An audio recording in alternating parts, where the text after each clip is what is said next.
Hi, hello.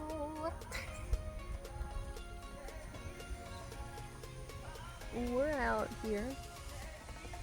Welcome to Kristen Draws, where I Kristen draw. Let's what am I saying? Poems about a hummingbird. A poem about a hummingbird. That's what I have for you. I have for you a visual poem inspired by hummingbirds. Hope you like it. Humming along. Words and pictures. By yours truly, Kristen Lego. I want to be like you, hummingbird. Strong, swift, small, but sturdy.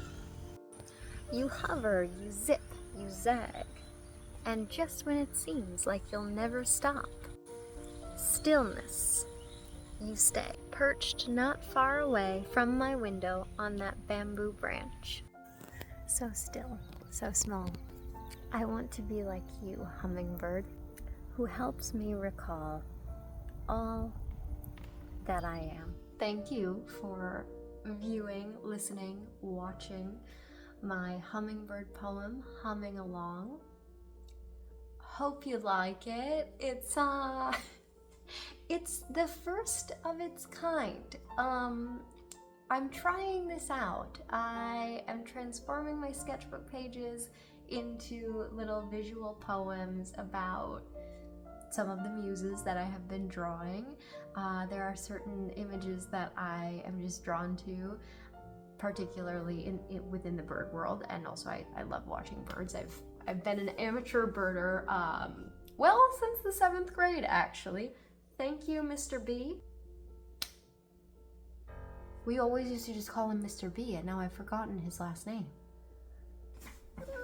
So, as I was saying, I have always been an amateur birder. Also, I'm spending a lot of time outside, and it's May in Houston, which means that things are in bloom. As you saw from the sunflowers and the horse mint, that fun little plant that's kind of like purple pinkish and seems really intricate, I learned that I think that is horse's mint.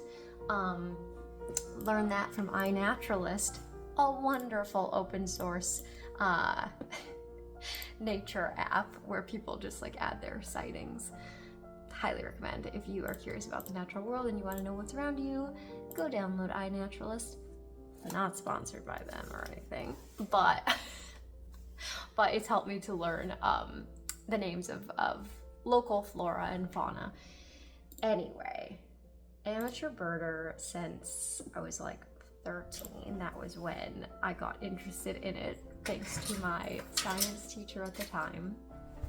And yeah, I just have been watching birds ever since. They're so mesmerizing and I love it. I just have always loved to see what I can see.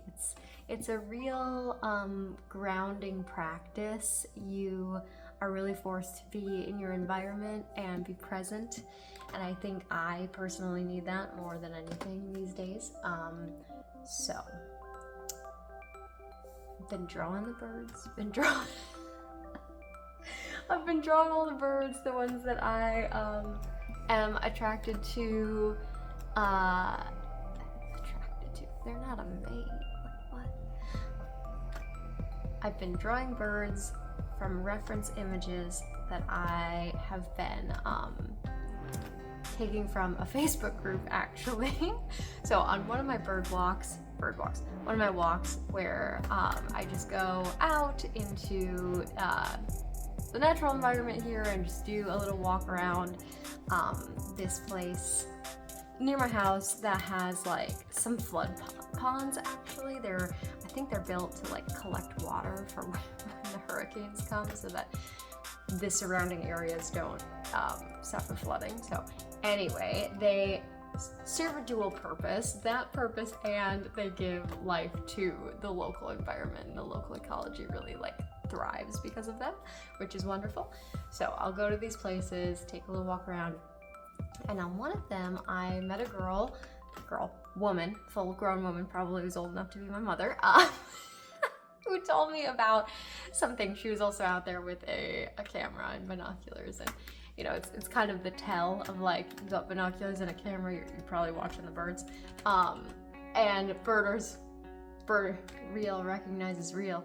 Birders recognize birders, and I was out there with two sets of binoculars, and we started chatting, and she was like, oh, there's this bird festival and this thing, and there's this Facebook group, and so long story long, she hooked me up with this Facebook group of like, I think it's called Birders of Texas or Birds of Texas, and it's just a bunch of people with really good lenses, like really decent photography skills, out there taking pictures of the birds, and they get some awesome shots. And so all of what you see, all of what you're going to see me work on with like the birds in my sketchbooks the reference imagery comes from them.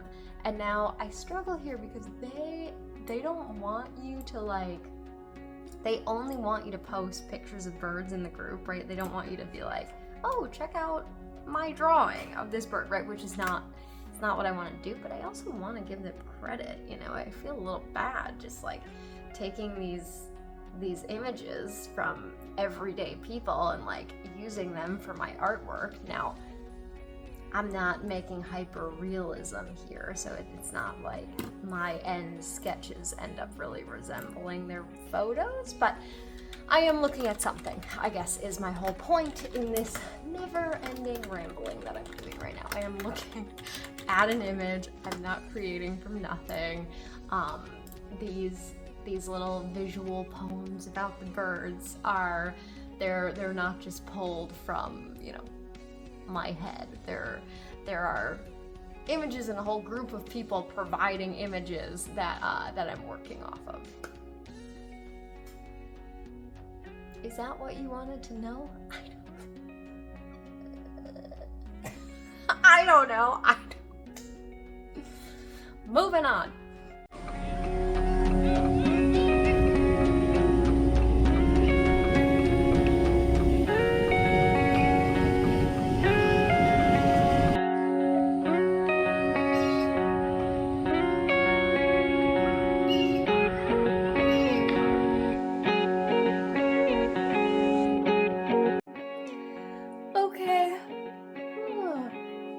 Oh boy.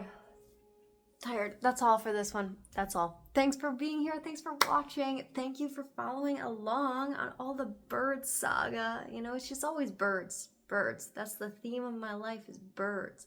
Freedom. Flying. Flapping. Plumage. What am I even saying? Okay. Bye, bye, bye, bye, bye, bye, bye. Until next time. Bye.